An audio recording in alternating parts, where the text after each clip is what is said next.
and they'll reach a level of communication that is so much more authentic than they even have with their friends. And when that begins to happen, there's a level of bonding that is almost indescribable. And this happens inside a family, and particularly if your goal is to produce a value system and a vision and a mission of what your family is about. You don't have to use mission statement necessarily or the words values. You can use any word that you want to. I had someone the other day that I was teaching, they call it their family credo or their motto. One was no empty chairs, meaning that everyone is there for everyone else. Another friend of mine came up with one that I liked very much, called Circle at the Summit. They were all mountain climbers, and the summit was kind of a physical metaphor of going to the top together. And so they had a picture of all of them at the top of a mountain holding each other's hands, and that meant that's how we stay together, and there's no one left out. No one is considered unimportant to the family. So people do it differently. And one time I had a friend who's a doctor down in Reno, and he took his family to Hawaii to develop a family mission statement. It was his 50th birthday, and they didn't want to do any of this kind of stuff. They thought it was a waste. They just wanted to go out and lollygag on the beaches and have fun. And he said, yeah, okay, we'll do that too, but let's just humor me. It's my birthday. And so they did, and they got together. Within 3 nights, they were so involved and consumed in the discussion of this family mission statement that it was almost scary to the parents, because they started to realize, I'm going to be accountable to this as well in our family councils, because they put it up in front and you discuss it regularly. That's the key to making these mission statements live, is that they're constantly being discussed at least once a week to see how well the family is living up to it. And when the parents came home, I talked to the gentleman, and he said to me, you know, Stephen, we don't even have to have tenders hardly.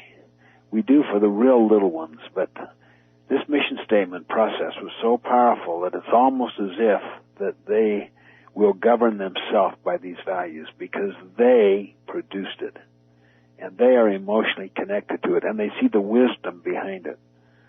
And it is amazing how children will identify with it if they feel like they have genuinely been involved, and if the parents don't try to be efficient and drive it home, you know, through some arbitrary or unilateral process, unless the kids are real little. You know, I like this too, because so many times with my children we'll see a young rock star, you know, like a Britney Spears or someone like that, where they suddenly they turn 20 and they're having a hard time. You know, so I know with my girls, I will discuss. I'll say, you know, one of the reasons they're having a hard time is because they just don't know what their values are. And you got to have a strong base of what your values are that takes you, you know, through all of the ages. I think by having a mission statement too, it really makes you think about what's important to you and what your values are. It does. It also humbles you so that you're not so starstruck and so overawed, and you don't get your definition from the social mirror. And most people do. Their sense of identity literally comes from the social mirror, and that is how other people see them or how their friends judge them and evaluate them. And they often judge themselves based on how good-looking they are or how fashionable they are, and then they make constant comparisons. When we found the mirror, we began to lose our soul. That's why the power of the mission statement is so significant, because you produce your own form of a mirror. And the key to your security and the key to your courage is your integrity to those values. And that becomes so much more important than popularity and being compared to someone else or being better looking than someone else or more fashionable than someone else. I really like in your book when you talk about the emotional bank account. That has been so helpful. That simple idea is really helping my husband and I be better parents. And it's really helping my children and I talk to each other. You know, like my daughter borrowed my robe without asking last night and then left it piled on a wad on her bedroom floor. And we were talking about it and just kind of joking. I said, now, would that be a deposit in our emotional bank account, or would that be a withdrawal? Can you talk some more about this idea and how we can apply it to help our families be stronger? Well, I find it's a very helpful metaphor. because it's like a financial bank account into which you make deposits and take withdrawals, and that you can use it in your family councils and in your family meetings to discuss what are deposits and what are withdrawals from each other. And you'll almost find that the universal deposit is that you must understand what deposits and withdrawals are to the other person. You cannot assume that what a deposit is to you is to another. In fact, what is important to another person must become as important to you as the other person is to you. Otherwise, you're not going to be making the kinds of deposits into their emotional bank account, which builds the confidence and the bonding and the trust that you want to do, because you're operating too much from your own frame of reference and from certain kind of formula success ideas about how to raise kids successfully. The key about the words out of our mouth. I love you had a page in your book where you said, okay, here's the typical day for how a parent talks to a teenager. It was a list of about 15 to 20, and they were all criticisms. They were like, you better hurry up, you're going to be late again. I told you, you've got to get better about brushing your teeth and washing your face. It was just, one harangue after another.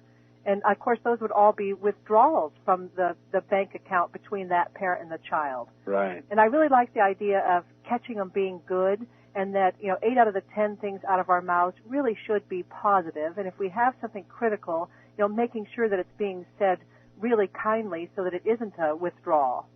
Mm-hmm. I think that the best definition of parenting is to communicate your children's worth and potential so clearly they come to see it in themselves. I like that. In your book, too, you give examples of apologizing to your children. Right. Why do you think this is so important?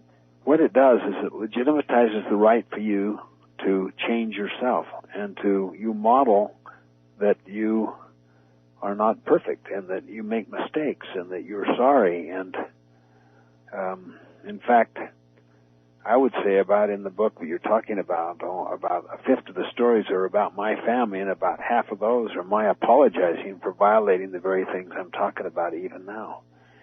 And one time I was writing a chapter on patience, and I could feel that 3 boys out in the hall running up and down and banging against the hall, and I could feel my own patience going down right as I was writing about it.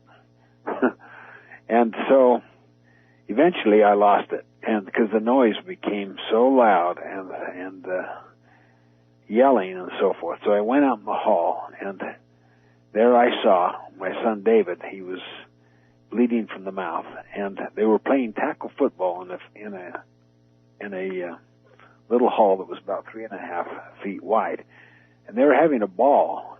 But then he got an elbow accidentally, and he was bleeding from the mouth. And I began to see the situation. I'd never really understood what was going on. I just sat kind of judging them in my mind's eye while they were making all of this noise. And it was a very healthy, fun activity, playing tackle football in this little hallway.